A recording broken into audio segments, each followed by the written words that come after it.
नांदेड़ जिला ज्येष्ठ नागरिक संगठन समन्वय समिति की जानिब से 26 जनवरी को एक मोर्चा निकाला जा रहा है।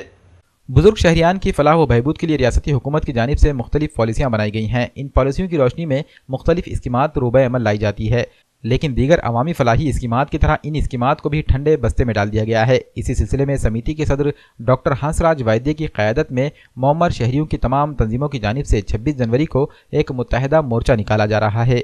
ये मोर्चा शिवाजी पुतले से गांधी पुतला होते हुए दफ्तर जिला कलेक्टर पहुंचेगा, जहां ये मोर्चा एहतजाजी जलसे में तब्दील हो जाएगा। इस मोर्चे और एहतजाज के खदोखाल तय करने के लिए मीटिंग का इनेकाद अमल में आया। मीटिंग में DK पाटिल, सैयद मौला, सुभाष जी, ठाकुर भैया, EPS 95 तंजीम के महाराष्ट्र सदर अंबेकर, देवदूत तुंगार व दीगर तंजीमों के जिम्मेदारान मौजूद थे। डॉक्टर हंसराज वायदे ने 26 जनवरी को होने वाले मोर्चे और एहतजाजी धरने में नांदेड़ जिले के तमाम ही मौमर शहरियों से शिरकत की अपील की। ज्येष्ठ नागरिक संघ समन्वय समिति की आज बैठक थी और सब नेतागण हमारे इस बैठक में बुलाए गए थे और उनके हम विचार भी सुने। और जो 11 तारीख को हमारी बैठक हो गई, उसमें जो तय हो गया कि अपन 26 जनवरी को एक मोर्चा निकालेंगे और शांततामय वातावरण से, शांततामय स्थिति में अपन शासन का अपने तरफ ध्यान आ जाना, इसलिए हम रास्ते पे उतरना चाहे।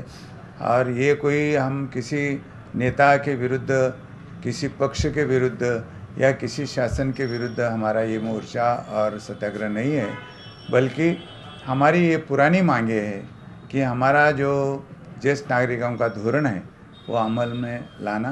और ये हमारे जो पड़ोसी राज्य हैं, जैसा कि आंध्र प्रदेश है, कर्नाटक है, तेलंगाना है, वहाँ हर व्यक्ति को, हर ज्येष्ठ नागरिक को 2000 रुपये, 2500 रुपये दिया जाता है।